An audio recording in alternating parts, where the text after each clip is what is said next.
everybody. It's Pastor Lawrence. I'm a little sad tonight because this is our final Christmas short of the Christmas season. Now, it's coming after Christmas, I know, but that's okay because our characters today have been traveling for a long time and they are not quite there yet. They are a part of the Christmas story. We often put them at our nativity, even though they really don't belong there. And we're going to be looking a little deeper at the wise men, the Magi, and looking at, are they even men? Were there only three? How many were there? Well, tonight we are going to go to the middle of the desert where these Magi are traveling to follow the star towards Jesus, and we are going to see what they have to teach us about continuing the Christmas season through the season of Epiphany, because the 12 days of Christmas start when? December 25th, which means they don't end until when? January 6th. So if you still have your lights up, you go. Keep them up. Don't take them down till January 6th because it's not over yet. Christmas is just getting started, and we are going to go to the first century desert to find out what the Magi have to teach us today. So if you're ready, here we go. Whoa! Whoa! What is that noise? That's what a camel sounds like?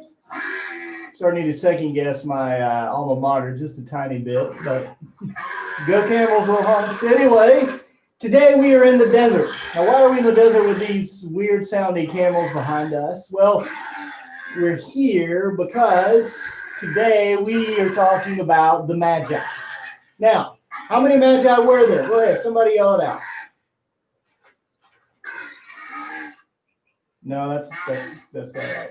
Well, yeah, everybody thinks there were three Magi, right? Gold, frankincense, myrrh. There were three gifts, three Magi. We three kings of Orient are. Well, in reality, we don't know how many Magi were there traveling towards Jesus following the star. In some church cultures, there were 12. There could have been many, many more than that. We really don't know how many Magi were following that star. So when we say three, we don't know that that was correct. We do know that they came from the east towards Jesus, and so they're in the desert riding on these camels that sounded like this. Could you imagine hearing this all the time?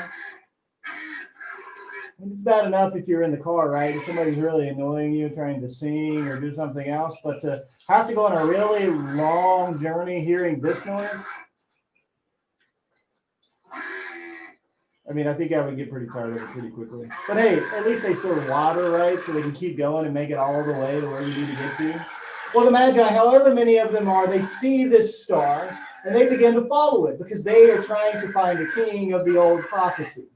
And so they journey and they journey and they journey and they journey. And while the shepherds are being visited by the angels and then going to the nativity, while Mary and Joseph are there, the Magi are still traveling. Now, often we put them in our nativity scenes, right?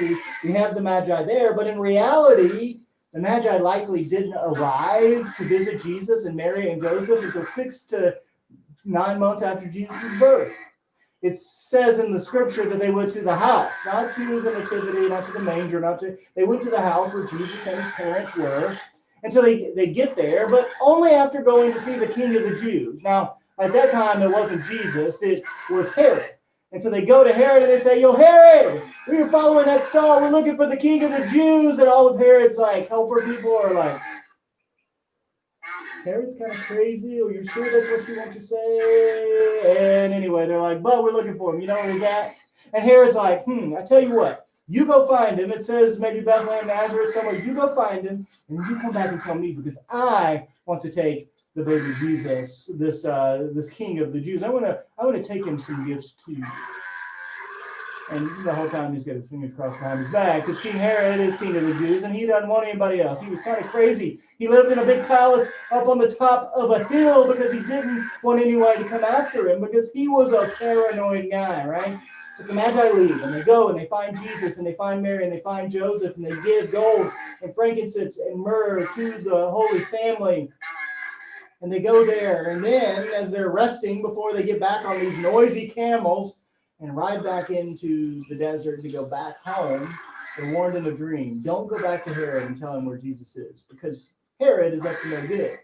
And so they head back home after visiting Jesus for a short time.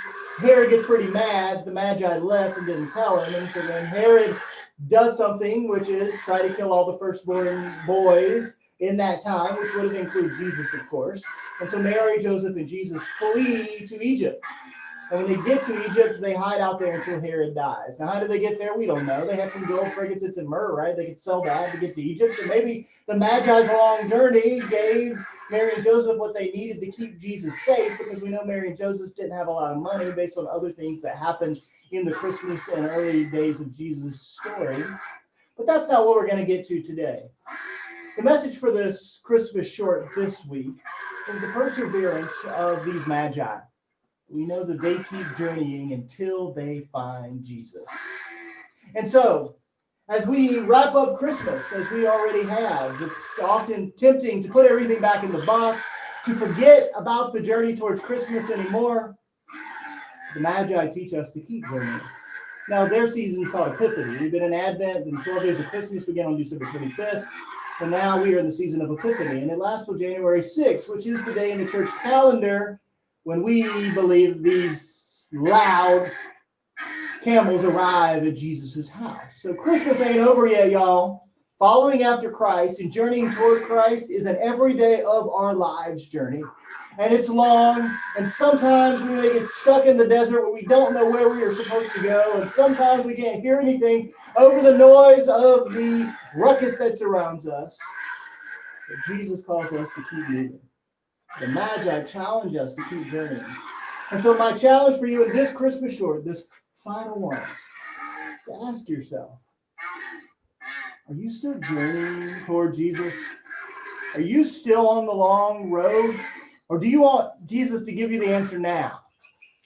Just like the Magi, we learn following after Jesus, it's a lifelong journey. It's a marathon, not a sprint. So if you're feeling down today, if you feel like you just aren't getting the answers you want, don't give up. Keep on going. We're in this together too. Whether there were 3 or 12, they were together. We journeyed together as well. So I'm going to go get back on this loud, noisy camel. You hear them? Nah, I'm dropping some gold, I guess, right now. I don't know. But I'm going to get on it. We're going to keep riding, and we're going to go find Jesus. Thanks for joining me in December for these Christmas shorts. I look forward to seeing you the next time we gather for church. Vincent Baptist Church family, y'all have a good Merry Christmas and a Happy New Year. It's been fun. These have been Christmas shorts. I am your pastor, Lawrence Powers, and I am out of here. See y'all later. Bye.